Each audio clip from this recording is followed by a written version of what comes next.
You're listening to a Countout Podcast.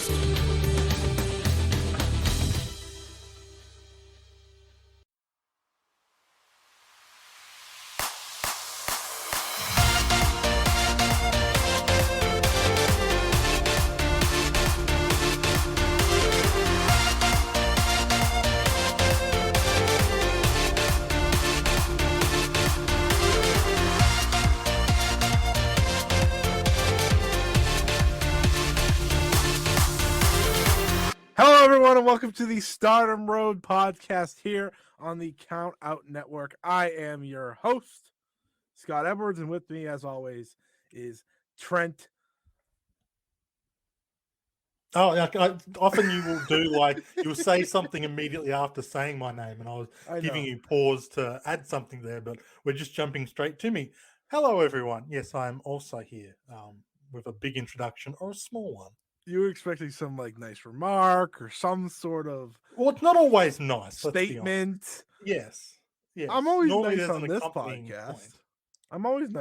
podcast. You are. Yeah, we're very palatable on Stardom. Yeah. Key word is this podcast, not all, just this one. But yes, this is Stardom Road. Everybody, welcome. And it is episode 3, part 3. Of the Arisa Hoshiki series that I know a lot of people have been enjoying. We have too. And today was the most enjoyable episode to get prepared for, of course, because it was all about watching her great matches from her career. Not every single one, that's a little bit overkill. And we didn't wait till the last second, right? Right, Trent? No, totally not. No, you didn't just finish the show. I mean, the last match right before we started recording. No, not a. You may have messaged me as the 3 count happened, but it's all about timing, which, as you can see from earlier in the podcast, we don't always have. But I'd like to think I timed it quite beautifully this time. Yeah, I'm starting to learn how many people actually do listen to this show and how they listen to this show. So people save it for road trips and stuff like that, with the parts and stuff. Stardom road trip. Yeah, I see the thought process. Yeah. I hope you're not watching the matches while you're driving, though.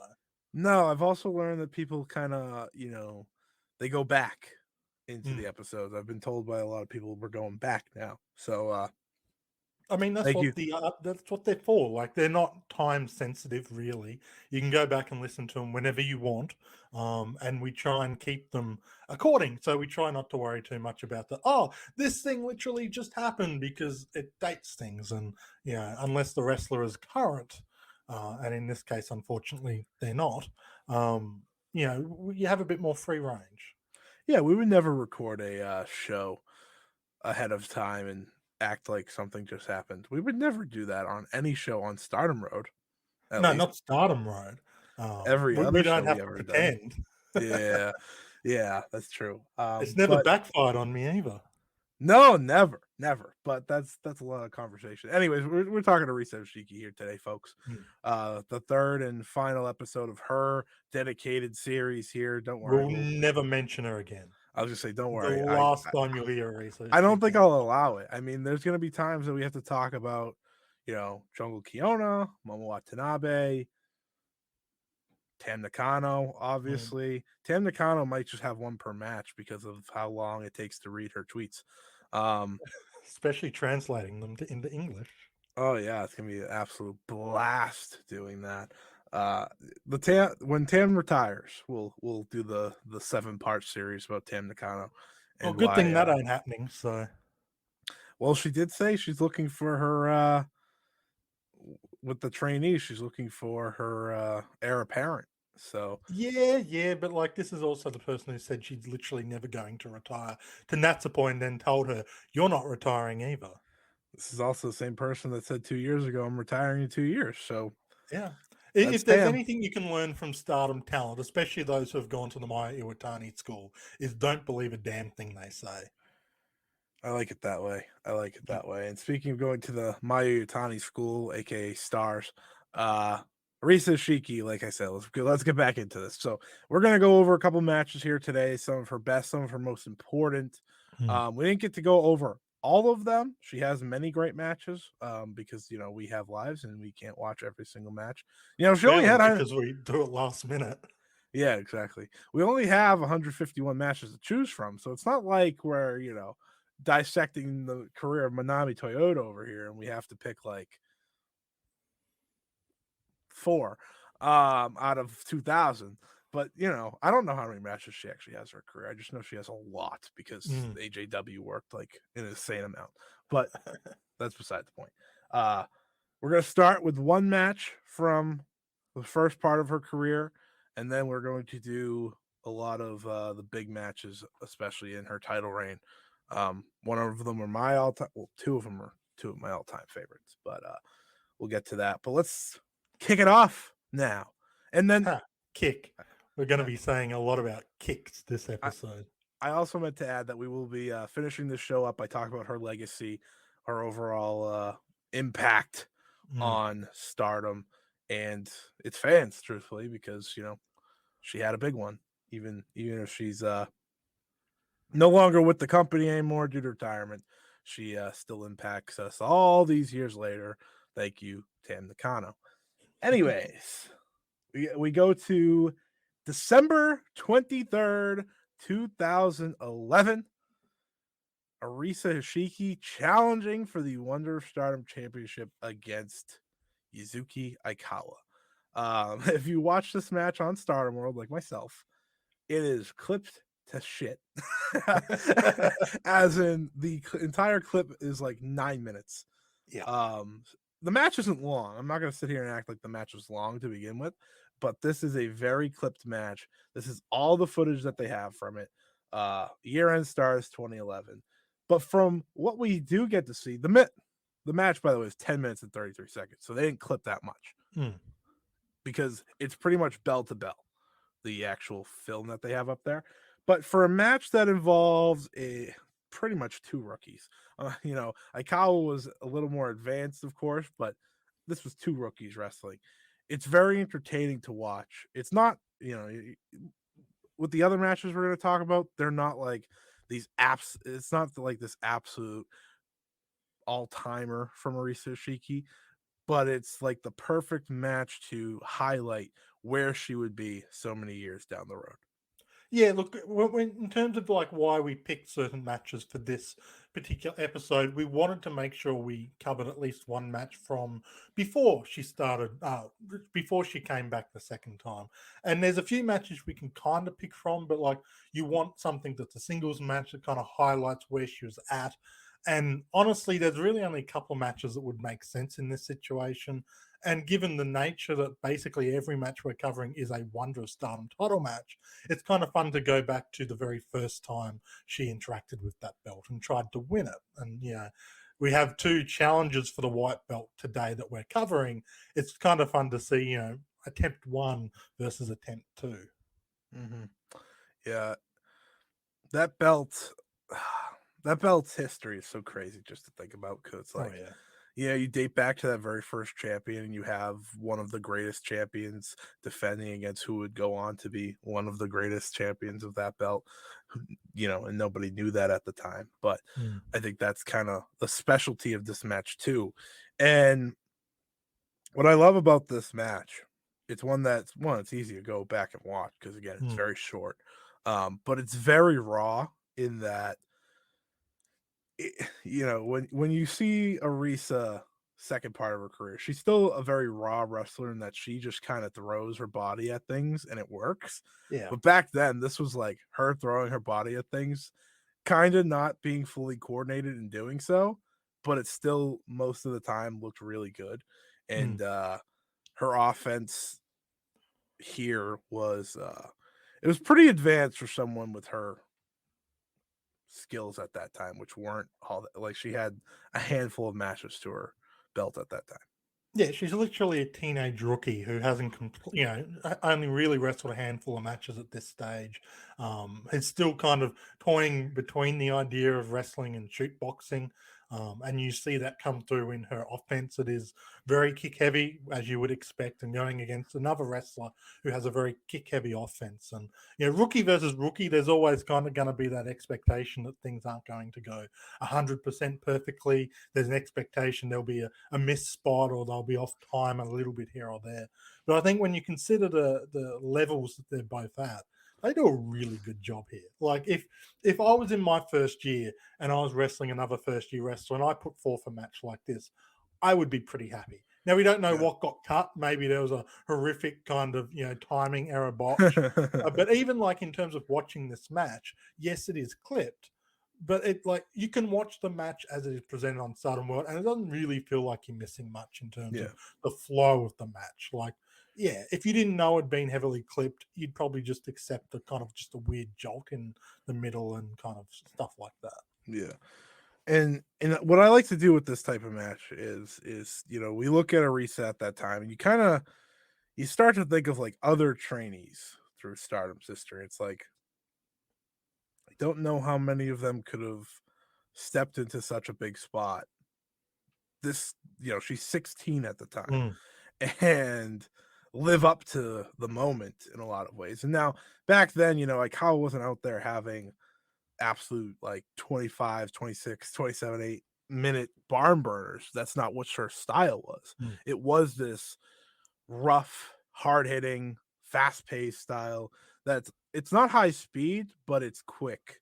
It like the pace is up, and I don't know many trainees that could have done that. I don't even think big rookie Utami might have been able to do that. And Utami was older, of course, when she was a trainee, so that definitely helps her. There's a reason the big rookie was such a big deal instantly. But at 16, I mean, obviously there's only a handful to pick from there. Maybe Azumi would be the only one, because at the age of 16, she was already so many years into her career. She was a veteran at 16. Yeah. So it's a completely different kind of ball game as opposed to someone who's still in their first year. When you factor in training as well, like she wasn't training for that long before she got her first match. It definitely helps having that martial arts experience and background. You can kind of lean on that. Even when the wrestling side of things is a little underdeveloped, you can always go to, even if you're not connecting with the shots, but just kind of intimidating your opponent by throwing a series of kicks. Like the crowd will still react to that, even if it's not meant to be connecting offense. Just kind of to warn people, like, if I wanted to, I can make this go ugly quickly, but in a good way. Yep. So now we'll fast forward to the parts everyone's waiting for. I know what everyone's waiting for. They're waiting for the second run of Arisa Hoshiki, and you know what? I think I was too when I was getting into this. I was waiting for her to have the title, and let's get into those matches. And we got to start off. Do make sure you go back and watch that match. Yes, there's nothing better when you're going through the history of a wrestler than to see the beginnings, and then in this case, it's quite a few years away. But when in terms of actual in-ring time, it's not that long. No, not at all. It's rather close. If you were only to go by match to match, it's like it's very close within this match and the next match that we're talking about, which was, of course, was Arisa Hoshiki winning that Cinderella tournament to get her shot at Momo Watanabe and the Wonder of Stardom Championship. And watching this match, I just sat there. I was like, wow, Momo's so much better now. That's like, and that's not a shot at Momo. Obviously, she was 18 at the time, having this historical reign, doing better again than most 18-year-olds probably will in that role. But I was like, she is like really, she's so much more natural now, I think, and more comfortable in where she is and who she is as a competitor. But she was still great in ring wise. I mean, that was never a problem for Momo. With Arisa, I mean, we have talked about this for 3 episodes now. It's hard to be as natural as she was in the ring. In this match, out of the 4 that we're going to talk about, this is probably with the last one in terms of quality. And that's, again, it's just the next 2 matches to me are probably the 2 greatest matches in Arisa Hoshiki's career, in my opinion, at least. So we did miss a big one too. You know, Trent gave up the Jungle Kiona match. We appreciate him for that. But this match was big because obviously you have the idea that Arisa Hoshiki is going to end the record run of Momo Watanabe, and I think the part that I love of this is that Arisa was able to match the viciousness of Momo as the match went on, because Momo is so in control for a lot of this match, and then Arisa just shoots out of a rocket like she does, and that's really where I think the match flips the script, is when Arisa flips the script. Yeah, like this follows kind of a lot of the Momo Watanabe style back then, which was, and it still is to a certain extent, but not as much as it was when she was in this white belt run. Very kick heavy offense. And, she busts out the suplex game, especially towards the end of the match.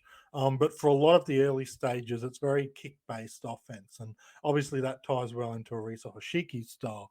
But in many ways, it's kind of like the evolved form of the match we just watched. Two very kick-heavy strikers going back and forth, basically seeing who can deliver the big knockout shot.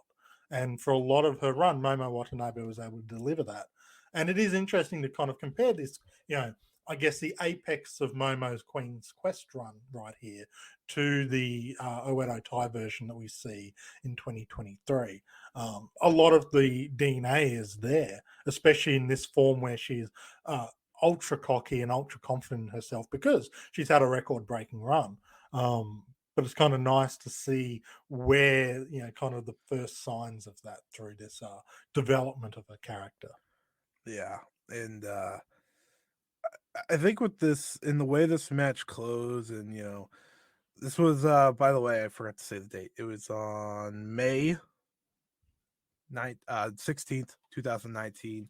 Gold May, so easy to remember that one.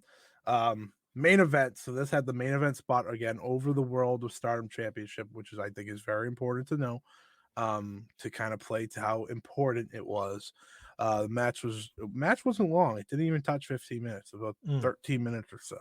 And I think that's kind of, as you see Arisa get back into the swing of things, you see that number start to go up a little bit. Yeah. And more as she gets more comfortable. But she was so good in the shorter matches that she didn't need to hit that 20-minute, 25-minute mark that we're kind of used to with, say, Saya Kamatani and people like that, right? And what's interesting, I think Sai is actually better in the longer matches as opposed to Arisa, who's better in the shorter matches. And again, Arisa's matches didn't go all that long, so didn't have to worry about that. But I love the closing of this match because it's kind of just like, it's the realization that, one, what Momo was able to accomplish with this reign, was incredible, good for her. But it's that Arisa Hoshiki is not only going to be the next champion, but she's going to be one of the next faces of this company. It just kind of feels like that type of win, because when you get this big of a win, which is kind of the conversation now happening with Saya Kamatani, it needs to mean more than just you beat them for the title. Yeah, it's very much a struggle over who's going to hold the belt at the end of it. And you don't always get that in title matches. Like, you don't get the feeling that these two are fighting for not just the right to be champion, but kind of the prestige that comes along with that and the position in the company. Momo has that spot and she has had it for, a long time. And at her age, like, that's kind of, was the evolution of her going from a high schooler to being the future ace of the company. And here comes Arisa challenging her for it in a way that no one else has. And it does become a real just fight for the life to hold on. And it's not intentional, I don't think, but in hindsight, seeing where Momo Watanabe's career kind of went after this match, Momo was right to kind of fight tooth and nail to hold on to this belt. Now, let me ask you, in terms of, because I guess I could ask you at the end, but we don't do, I'll do it now. With this being the start of Arisa's reign, which we know what the reign would be, where does this, like, do you consider this as one of the very best Wonder of Stardom title reigns of all time? Because for me, I as someone that has went back and watched the Momo one, watched the Aikawa one, watched the Eos, Those are all the ones that and I've obviously watched Saya's as it's gone Mm. on. For me, this I think has been better than the majority of them. I don't know. I don't know if I could place what is the best because I gotta go back and forth. Like I would Yeah. just watch these matches, right? Like with Tam and Hazuki and Utami, and it's like, man, this was good. And I know the Bea Priestley one's great. I know the Konami one's great. I know the Jungle one's great. So it's like, and this one never got to end correctly. So that's I Yeah. think the part of the problem because if it ended correctly with a great match, which I'm sure it would have been, I think it would be easier to say. But in terms of what she was able to accomplish, it's at least in the conversation. It definitely lacks the payoff, which hurts it. But I would rank it at the very least in the upper echelon of sort of white belt runs. You know, Yeah. Momo Watanabe's run was very good and very important. Io's before there likewise had a lot of importance to it. But I think, you know, when you look at what Arisa was able to do is she continued the prestige that the belt had built up over the last few champions. But then beyond just that, like she made it her own. And I think that's what the great champions do is they make the reign their own. And, you know, like whether you think Tam Nakano had one of the best reigns or not is definitely up for debate. I think there's enough weak spots in there to maybe stop it from being the top one. Sure. But her run with that belt felt important, and you can define that period of the white belt by her holding it. And I think that's an important stage for a champion to reach. Not all of them do it, but I think Arisa did manage to do that. And then you combine it with the consistent quality of these matches. Whether it's a top one or not, I haven't thought about it long enough to be 100% sure, but I think you could make a case that definitely top three. Yeah, I mean, if I think about it long and hard enough, it probably is my favorite. Shocker, I know. But I think it also plays to the fact that she felt like the world champion. Yeah. During her time as champion. And maybe that has to do with who was world champion for majority of it. But it's still a impressive feat to get to that level and feel like you're in that spot. And like I said, fantastic stuff with the Momo Watanabe match. One of the weaker matches that we'll talk about today because the next two again are that high, and then the last one we'll discuss is very important for many reasons, as I will point out. But let's get to it. Arisa Hoshiki versus Tam Nakano. People, I know multiple people on record saying this is not only the best match of her reign, not the best match of Tam Nakano's career, the best match of Arisa Hoshiki's career. Some say it's the best match in Stardom's history. That is how highly regarded this match is for a lot of people. It happened in Stardom's most popular year up until, the Bushiroad years, of course. And it's pretty crazy to think about. But after rewatching it, you don't need to know the full story for this match to be great. But this match is that much greater if you do know the story. Yeah, like you can come into it and enjoy it, and I think you can work out kind of the baseline emotions and feelings surrounding this match. But it is definitely one that benefits from knowing the story behind it, knowing Tam's influence, and where not only in hindsight, especially where it goes as well. Because at this stage, like their storyline, their rivalry was still very much finding it. I would say still finding its feet in a lot of ways. Like it developed the first stage of it, but after this match, it kind of comes into the second stage, and I think that's what really makes it so valuable because it was a storyline that grew and characters that evolved and benefited from it beyond just, oh, this is raising my profile. There's so many moments to to kind of pick out. I mean, this match is the launching point for what the Tam Nakano match would be. I think that's very important to point out for people who may want to know more about Tam, is that this is the match where her entire character pretty much goes to become. Yeah. Like it becomes her story, right? It becomes her story with that belt. but it is what her matches would all revolve around. You know, kind of that slow, quietly, like you get everyone quiet and there's a stare down, and there's a seriousness to each other. In this match specifically, you know, they were feeling each other out before, you know, they go to that boom moment, Mm, and it's just off to the races from there. Um, and I think when Tam Nakano's at her best is when someone else, and you and me have talked about this, mm, is when someone else can bring their match into it. And yeah. by the end, it was the Arisa Hoshiki style match, which made it all come together so well. Mm, And it's just insane the amount of head kicks were in this match, the amount of just brutal strikes. Like this is probably the home of Arisa's most brutal knee strike. mm, And she has a few. She has a few. One that you know, may catch someone a little too hard. She has a lot of great knee strikes. Like I think hers looks more vicious than any knee strike I've ever seen, and it's because I think most of the time she's not easing up too much. She, as I said, she throws her whole body at it. mm. Um, but this is fantastic. It gives you everything I think you want in a pro wrestling match. Yeah, this is really like the genesis, as you said, of Tam Nakano, both as a character and a wrestler.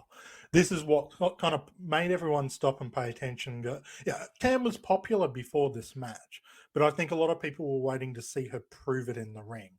And this match made everyone stop and take notice and go, oh, there is a quality wrestler here. We'd seen glimpses of it in the past, but this is the one that kind of proved to everyone that, okay, Tam can be a main event level wrestler and tell these kind of stories. And it's kind of, yes, it's the genesis of Tam's wrestling style, but in many ways, this feels like a 2022 Stardom match. Mm, Whereas, like, you look at the Momo Watanabe match that we just talked about, it feels different to what we see in today's era, even with Momo Watanabe. But this match, I think if you transplanted it yeah, to 2022 and ignored, like, obviously the history of, like, oh, wow, Arisa's wrestling in 2022, this match wouldn't feel out of place at all. yeah, You go, oh, yes, this is a 2022 Stardom match. This yeah. doesn't feel from back in 2019. And the style did change a bit, not just in the presentation of these shows, but just in the way the matches flowed. You get the slow, back and forth striking that we didn't always get, that kind of New Japan strong style aspect. We get that in the middle of it. You get the storytelling moments really flowing through. It's a beautifully crafted match. I don't think it's the best match of Eva's career, but it's definitely one of the best stories told. And I totally understand why people look at this as their favorite match, or why this won the 2019 Stardom Match of the Year. I can absolutely see why it got the acclaim it did. Yeah, I mean, for me, it's not the best of Arisa's, in my opinion, of course. It's Tam, I have to have a hard think about. She's had so many matches, so many more matches, so it's harder to Mm, think of them all. Um, but it's a big moment, obviously, and it's what Tam, uh, could carry on and really make her overall. And this the best way to explain this match. He said, you could throw it into 2022, 2023 to fit right in. This is the type of match that people will be on Twitter the next day and complaining that Dave Meltzer didn't give 5 stars. That's what this match is, I think, in a yeah. lot of ways. It's very fitting of like the Shuri Julia match that we just saw at the end of last year. That it has a lot of story in it, but it's also hard strikes. Mm, Um, big crazy spots. It kind of embodies a little bit of both of that, which I think you really hit the nail on the head. It's a present day Stardom match yeah. back It's in very raw 2019. too, because Tam is finding herself as Mhm. a wrestler in this match. Arisa is still finding her footing a little bit as a wrestler, although I think you can see the growth just between this and the Momo match in the way Mhm. she wrestles. But because it is still kind of raw in nature, they just kind of let it all hang out. Like with a lot of those strikes are unprotected headshots, Yeah. and maybe in hindsight, looking at how quickly Arisa did have to then retire in this second run, it's a little disconcerting when she's throwing shoot headbutts and just taking, kicks to the face. But when you just break it down in terms of an actual match, it's utterly compelling viewing, especially with one of Stardom's most fascinating stories tacked on as well. As you said, you can watch this without the story, but when you take in mind the whole friendship enemy kind of storyline that they were running here, it just means that much more, and everything just kind of hits that little bit more because you get more of the Tam emotional storytelling, knowing the backstory. You sure do, and I think with those big shots that we see throughout this match, I mean, the besides like the finishing sequence, the spot I always remember is Tam's just huge kicks to Arisa because she's hitting one after another to her head, and it's like, oh my god. Um, of course, the finishing sequence. It's one of my favorite finishes ever, where Risa hits the Brazilian kick, and Tam's like midair falling when Arisa goes for the pin. It's like it's so perfect looking. That's like that. I think that's like probably the top gif or whatever that goes around when Arisa's kick is flying around from time to time. I think that's probably the one. But just tremendous pro wrestling, fantastic storytelling, as you'd expect from Tam Nakano.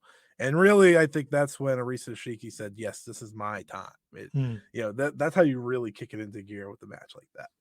Yeah, absolutely. It's I think it was a proof of concept match for her. So yes, my style can deliver these kind of matches, and I'm deserving and ready of this belt because she did come back and get essentially hot shot to the title. But when you see the quality of work she's putting out, it makes sense. Yeah, it sure does. Now we move on to the next match here up for discussion, which is one of my all-time favorites, is Arisa Hoshiki versus Hazuki. Very fitting, by the way, that we discuss Hazuki's latest Wonder Stardom or last Wonder Stardom title challenge right after her most recent. It was kind of crazy that worked out this way. I'll tell you, when we planned this, we did not know that Hazuki was going to be challenging for the Wonder title.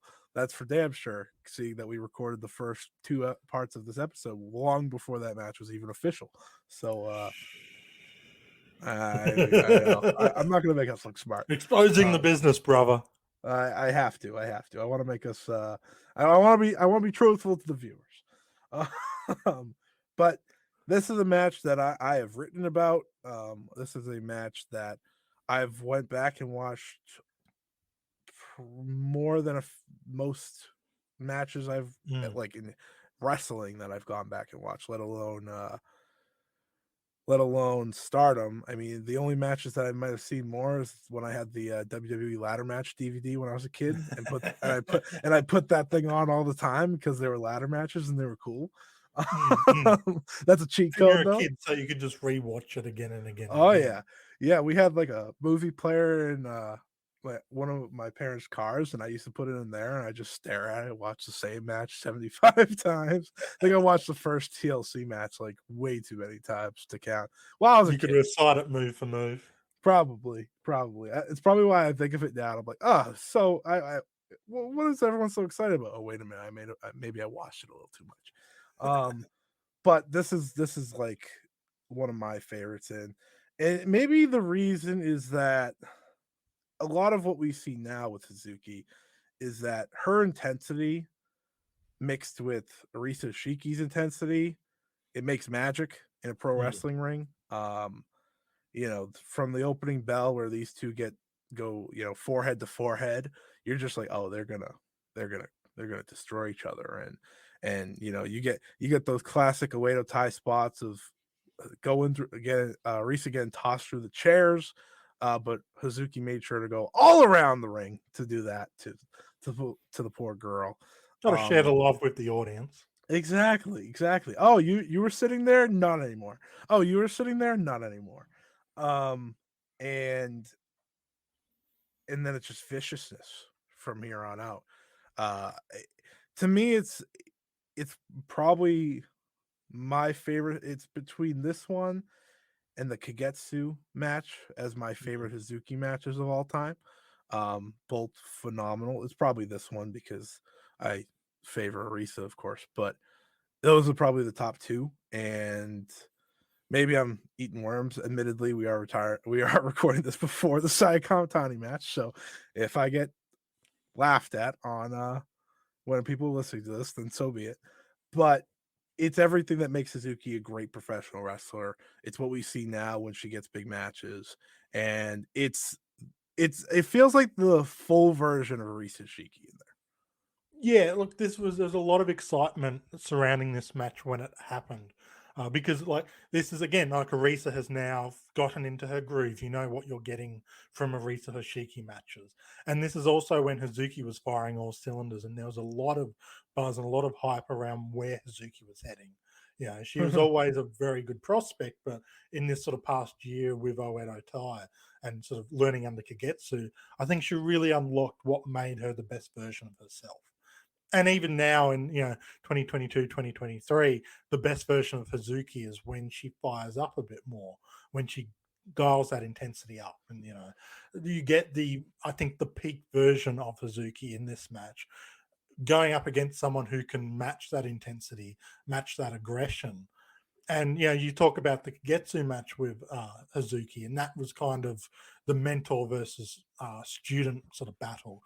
This is just two people who just want to win by knockout in a lot of ways, and it is just exciting. It kind of takes the style of the Momo Watanabe match and just dials up the intensity, adds a bit more variance to what's going on, and I think this is top two Hazuki matches that we've seen, and arguably her best match, and arguably Arisa's best match as well.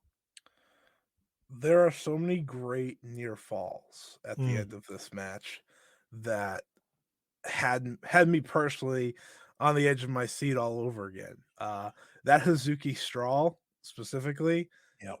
I think the building was about to jump out of their seats thinking Hazuki had this one in the bag. And by then Arisa was already two successful defenses in, so it wasn't crazy if she lost. Yeah, Now it was like going to I be think odd. most people expected Arisa to win here and retain, but like again, Hazuki was just firing so hotly right now. It felt like if they had made the decision to put the belt on her, it would have made sense, and it would have kind of been capitalizing on a moment. And Hazuki would go on to retire not too long after this moment, really. So it was kind of maybe a what if at the time.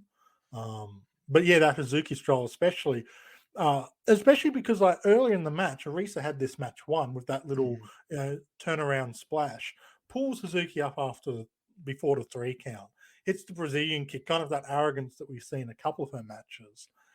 It feels like they're ending the match, if not there, maybe a couple of minutes later. It then goes like that's halfway in the match. It's a very interesting decision. One that there's probably the one thing about the match I'm not totally sold on, because it is kind of weird to see a near victory then be halfway through the match like that. But they do such a good job of making it feel like that's a critical error that Arisa makes that Hazuki's going to capitalize on, and because she has stuff like the Hazuki Strong, a beautiful looking Rings of Saturn submission in this match. Even though it makes sense for Arisa to retain, the reign's just been long enough that they could change the champion without it being too obtuse, and Hazuki's just hot enough that it makes perfect sense, and Arisa's good enough that she could afford to lose the belt here and still be able to rebuild her momentum. So it's a good match in terms of it was a believable result either way to a certain extent, but in hindsight, Arisa made all of the sense in the world. Yeah, there's something, and I think it's even better timing because we've been seeing for the past couple weeks people highlighting, Hazuki's intensity in these preview matches with Sayaka Kamitani, and it almost, I think I've seen some tweets that wow, I didn't know Hazuki had that in her. I was like, haha, little do you know. I was like, Hazuki's always had that in her. It's just a matter if she gets a little more heelish. She's been playing a good baby face in the current world of Stardom, but when she's at heelish, I'm gonna beat the hell out of you mode, which we've seen. She's sprinkling it in more and more as time goes on, which I think is definitely worth keeping an eye on in the present day of Stardom. But when she's doing that, it's hard to beat her intensity. And it's why so many people, as soon as Suzuki came back, they were kind of like, can we see her go back to Oedo Tai, or can we see her just kind of become a heel, because they know what's lying under, but sort of bubbling under the surface. And yeah, Hazuki's kind of playing the mentor teacher role in Stars, because we all know Mayu Iwatani isn't responsible enough to be playing that role. But it kind of means like you get that intensity, but yeah, she's dialing it back a bit because she's got students to teach. You don't show that kind of unbridled anger, but when it comes, it hits like a freight train. Yeah, you say that, but she slapped Moa Kogo across the face the first chance she got in the ring. So, well, I mean, by all reports, Momo Kogo is deserving that. I do think it's interesting though that Hazuki is now in the Arisa role in Stars. Yeah. Right, that is literally her spot. She's the number 2 in Stars behind Mayu Iwatani. Now she just needs that white belt to really solidify that, right? But yeah, just a tremendous, excellent, any adjective you want to describe this match with that explains how awesome it is. It's exactly the type of title match you want in the middle of a reign. Right? It's like, for me, it's what we were seeing out of Saya from time to time in her reign, right? And it's kind of what I wish we were seeing out of Saya towards the end. And I understand I'm probably getting slapped in the face still as we come off of Saya Kamatani or Suzuki match. Yeah, it's fine. But the thing with Suzuki is that that's what she brings. If she gets a title match, she's gonna go out there and deliver, even if she's not winning in the end. And she's going to force the opponent to match the intensity. And when a wrestler can do that and play off it, like we saw with Kagetsu, and like we see here with Arisa, that's when you get kind of the best version of everyone involved. Arisa is great, but when she's forced to be aggressive and throw the heavy hits and stuff, it's great. And she does a great job selling here too. I think that's important to mention, because we talk about Arisa as an offensive wrestler, and with very good reason. Like, she's got one of the most exciting offensive styles in professional wrestling. But she does a great job here of selling the babyface in peril and kind of getting overwhelmed at times by the just hyper-aggressive Hazuki. Yeah, and then she goes killer mode to put the Hazuki away because she got angry. She got angry, and I think that's kind of when you get like an Arisa we didn't ever get to fully see, because we saw bits and pieces of. Yeah, we saw bits and pieces in her title match, and the last one we're actually going to talk about here, we saw a lot of it. Saw a lot of that heel Arisa Hoshiki if we ever got to that point in her career. And that's where we're going to go here now. Arisa Hoshiki versus Utami Hayashishita. You may have heard of her. She ended up doing pretty well after this match at the Stardom 9th anniversary show. I was sitting here watching the match, and I was like, 1 year later, Tommy was World of Stardom champion. We don't need to talk about Arisa being retired. I don't need to do that. That we've stressed that enough in this 3-part series. But Utami 1 year later was world champion, and for me personally, this is Utami's first great singles match. For me. Yeah, it's. I think you could maybe mention or standout singles match. Maybe. Yeah, like her match with Momo Watanabe was pretty good as well. But I think this is the match that kind of announced that she was ready to take the next step. She came in as a super rookie, won all these championships, and straight away it's like, oh, okay, well, she's going to become a world champion at this rate. And the question was a matter of when, not if. Maybe it was a little bit too quick. But I think, you see this match here, and really like the end of 2019 heading into 2020, just before the COVID pandemic, it feels like Utami's starting to figure things out on what she needs to do to take it to that next level. And then the break, she sort of gets the look down better as well. This is kind of an in-between look for her, between the long hair that doesn't fully suit her yet, the attire that works but doesn't quite stand out yet.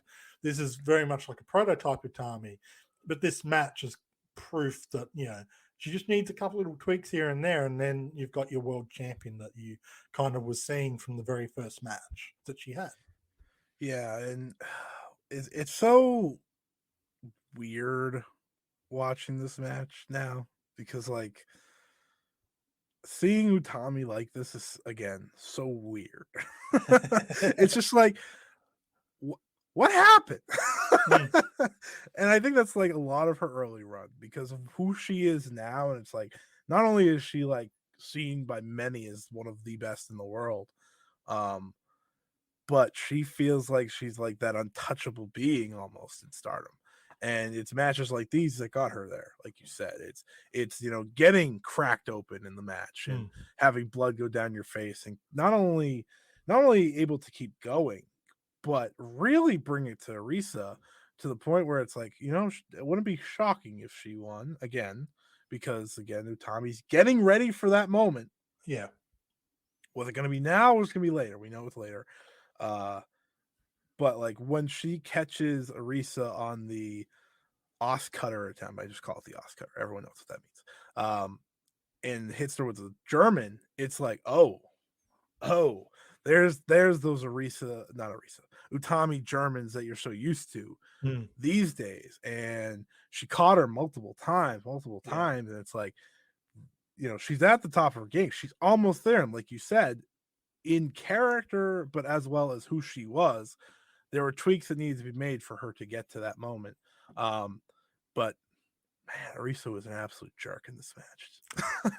and this is where, again, like kind of the what could have been with Arisa comes through, because you see kind of this sadistic side of her come out after the blood gets drawn from Utami. And you almost feel her going, okay, how can I make the most of this? Cobra clutch, where's the camera? Where's the hard cam? Look at how much I'm making her bleed. She's got this sick smile on her face. There's some fantastic photography that came out of this match. And it's just kind of changing her character just a little bit. She's always been aggressive, always enjoyed the fight, but you didn't quite get this impression of, oh, she wants to make people suffer.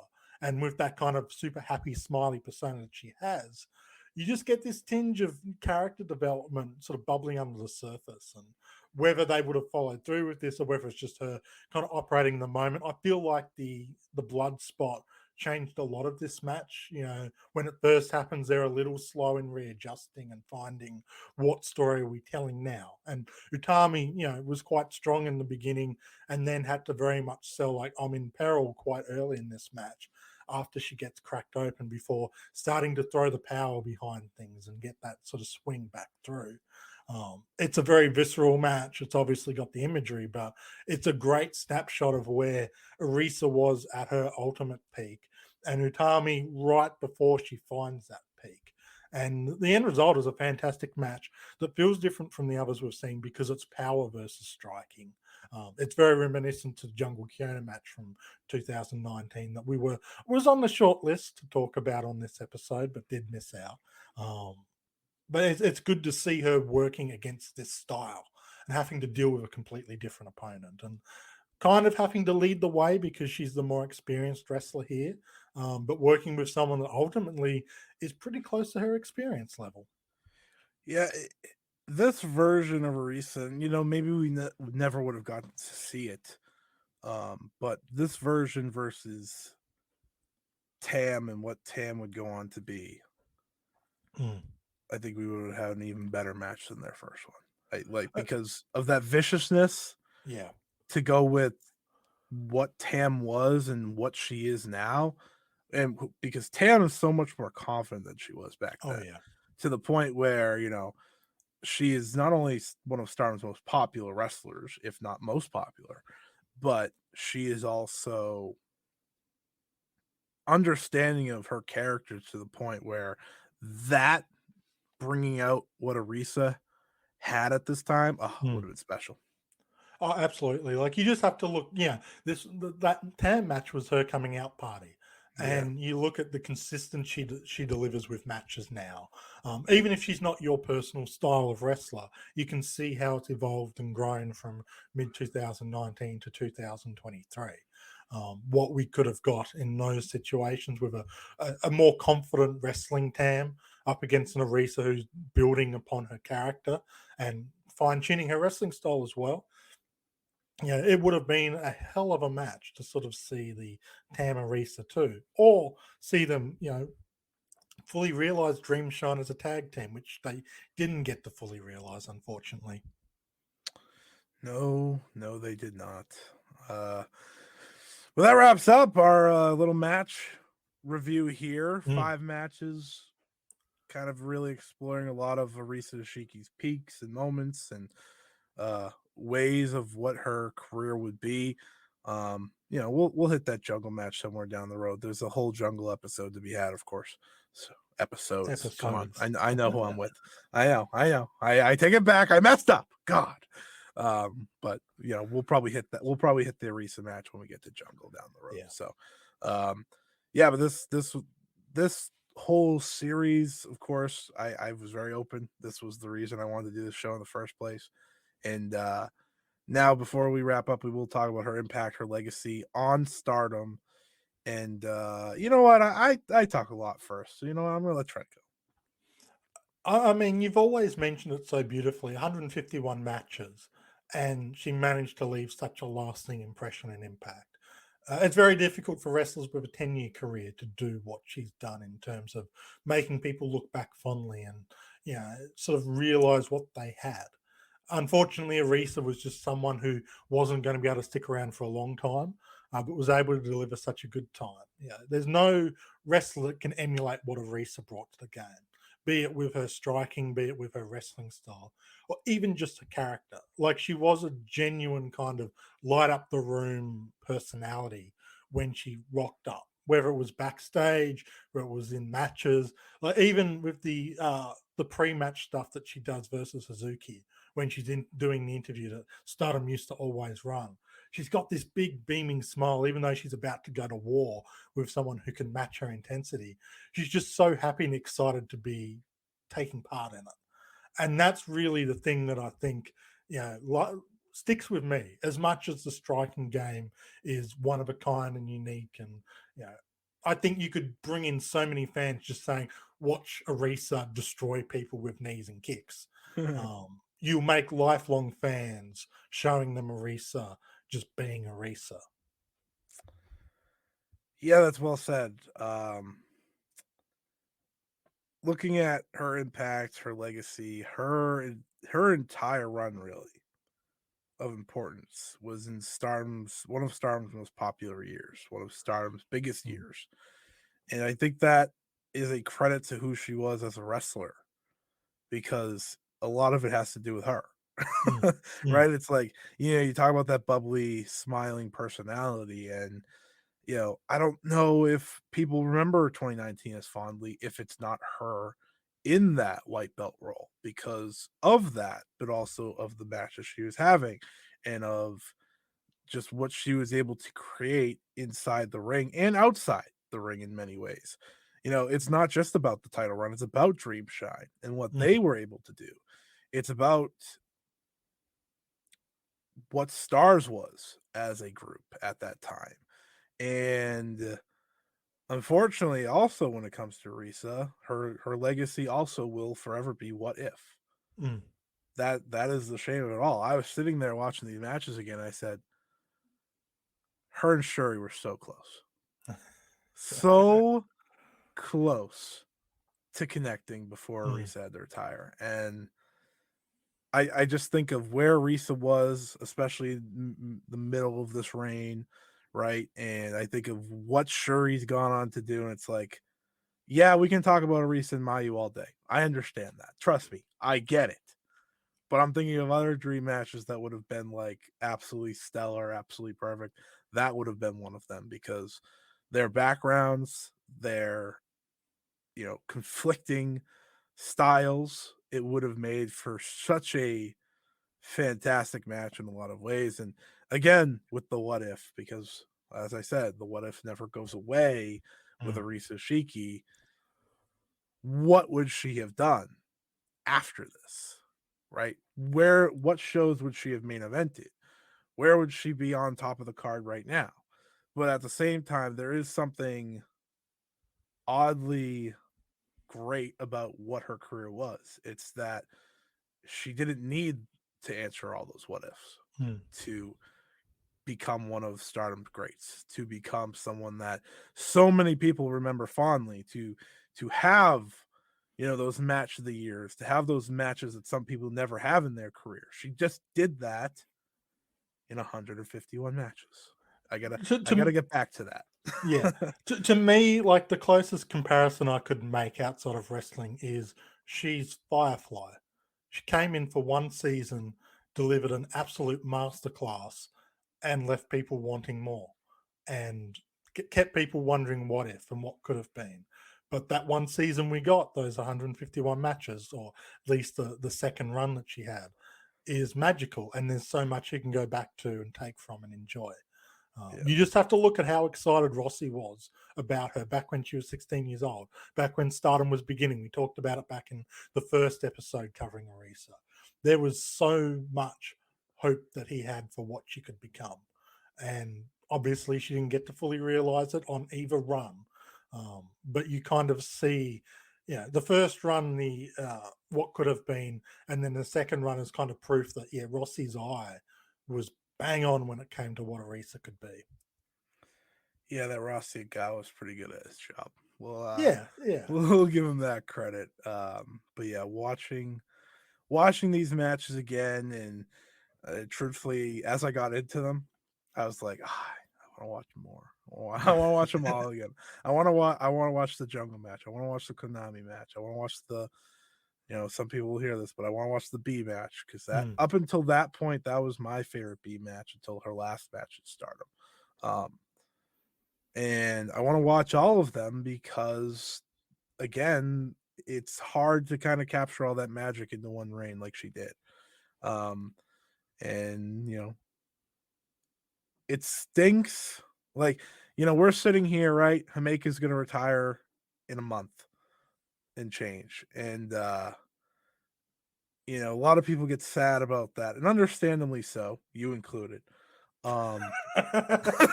Very pointed. Yeah, but at least she's getting the retirement road. At least she's doing it on her own terms. Yeah. Arisa Hoshiki didn't get to do that. Yeah, it's her retirement is one of the saddest out there because of the circumstances and just the ultimate lack of fanfare. Some of it undeserved, some of it understandable. Yeah. And now we sit here in 2023. I have no idea what Arisa Hoshiki's doing these days, but I can say I hope she's doing the absolute best. I hope she's found peace.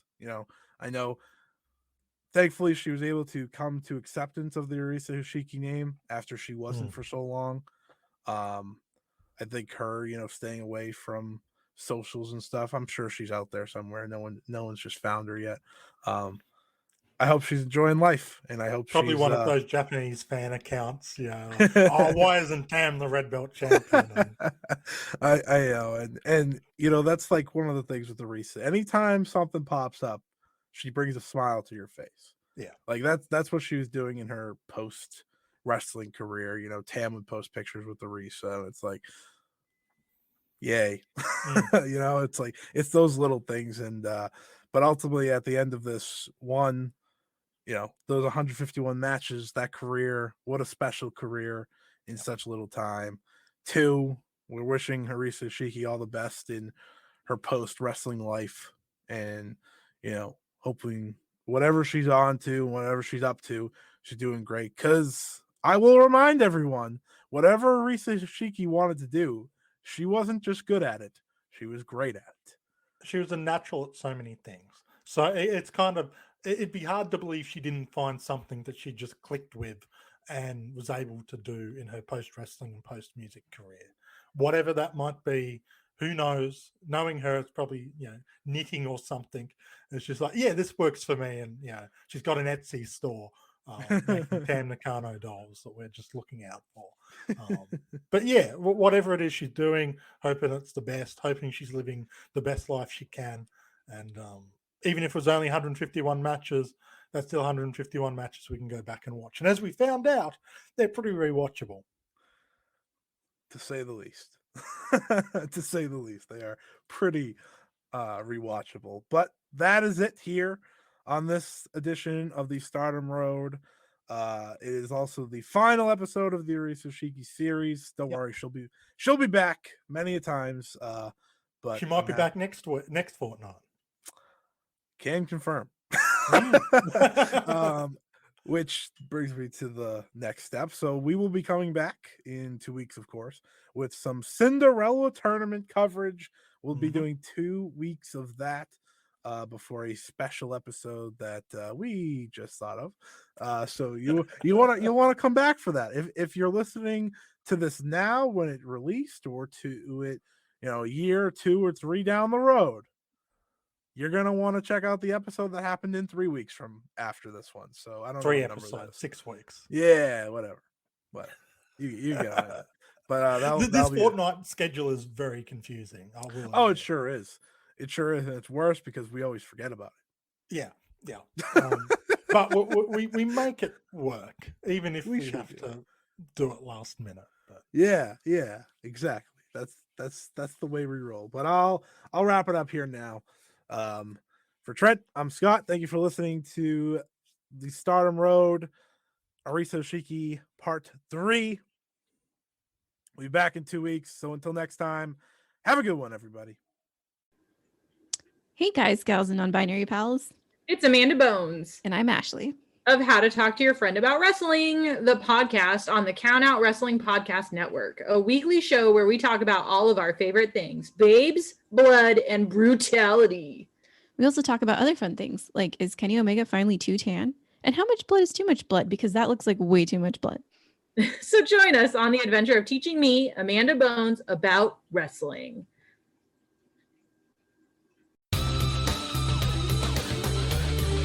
This has been a Count Out Podcast.